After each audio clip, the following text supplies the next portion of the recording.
And it came to pass after this that Absalom prepared him chariots and horses, and 50 men to run before him. And Absalom rose up early and stood beside the way of the gate. And it was so that when any man that had a controversy came to the king for judgment, then Absalom called unto him and said, Of what city art thou? And he said, Thy servant is of one of the tribes of Israel. And Absalom said unto him, See, thy matters are good and right, but there is no man deputed of the king to hear thee. Absalom said moreover, Oh, that I were made judge in the land, that every man which hath any suit or cause might come unto me, and I would do him justice. And it was so that when any man came nigh to him to do him obeisance, he put forth his hand and took him and kissed him. And on this manner did Absalom to all Israel that came to the king for judgment. So Absalom stole the hearts of the men of Israel. And it came to pass after 40 years that Absalom said unto the king, I pray thee, let me go and pay my vow which I have vowed unto the Lord in Hebron. For thy servant vowed a vow while I abode at Geshur in Syria, saying, If the Lord shall bring me again indeed to Jerusalem, then I will serve the Lord. And the king said unto him, Go in peace. So he arose and went to Hebron.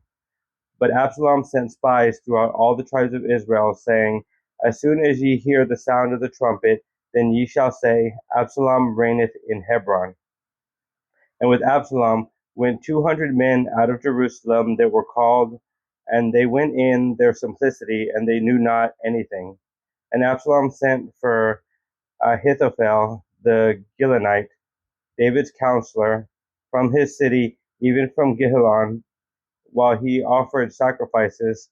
And the conspiracy was strong, for the people increased continually with Absalom. And there came a messenger to David, saying, The hearts of the men of Israel are after Absalom. And David said unto all his servants that were with him at Jerusalem, Arise and let us flee, for we shall not else escape from Absalom. Make speed to depart, lest he overtake us suddenly, and bring evil upon us, and smite the city with the edge of the sword.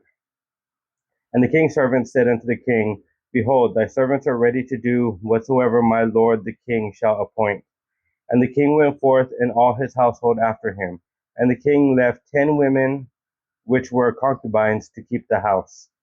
And the king went forth, and all the people after him, and tarried in a place that was far off. And all his servants passed on beside him, and all the Cherethites, and all the Pelethites, and all the Gittites, 600 men which came after him from Gath, passed on before the king. Then said the king to Itati the Gittite, Wherefore goest thou also with us? Return to thy place, and abide with the king, for thou art a stranger, and also an exile. Whereas thou camest but yesterday, should I this day make thee go up and down with us, seeing I go whither I may? Return thou, and take back thy brethren. Mercy and truth be with thee. And Itati answered the king and said, As the Lord liveth, and as my lord the king liveth, surely in what place my lord the king shall be, whether in death or life, even there also will thy servant be. And David said to Itati, Go and pass over. And Itati the Gittite passed over, and all the men and all the little ones that were with him. And all the country wept with a loud voice, and all the people passed over. The king also himself passed over the brook Kidron, and all the people passed over toward the way of the wilderness. And lo, Zadok also and all the Levites were with him, bearing the ark of the covenant of God. And they set down the ark of God, and Bithar went up unto all the people had done passing out of the city. And the king said unto Zadok, Carry back the ark of God into the city. If I shall find favor in the eyes of the Lord, he will bring me again and shew me both it and his habitation. But if he thus say, I have no delight in thee, behold, here am I. Let him do to me as seemeth good unto him. The king said also unto Zadok the priest, Art thou not a seer? Return into the city in peace, and your two sons with you, Ahimaaz thy son, and Jonathan the son of Abiathar. See, I will tarry in the plain of the wilderness until there come word from you to certify me. Zadok therefore and Abiathar carried the ark of God again to Jerusalem, and they tarried there.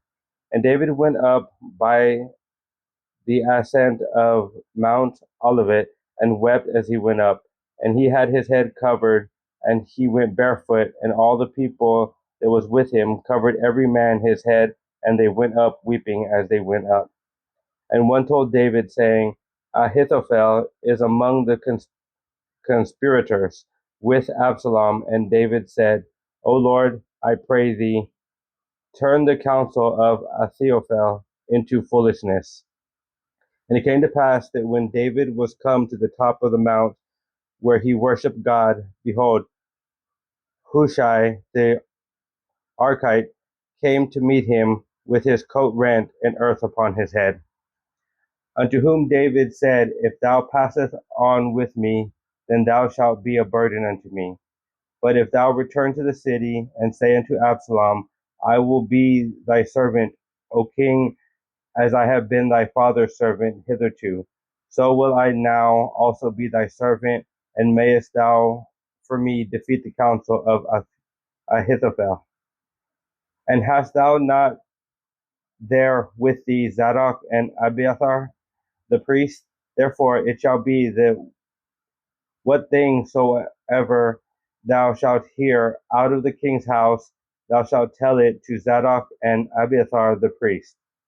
Behold, they have there with them their two sons, Ahimaaz, Zadok's son, and Jonathan, Abiathar's son. And by them ye shall send unto me everything that ye can hear. So Hushai, David's friend, came into the city, and Absalom came into Jerusalem.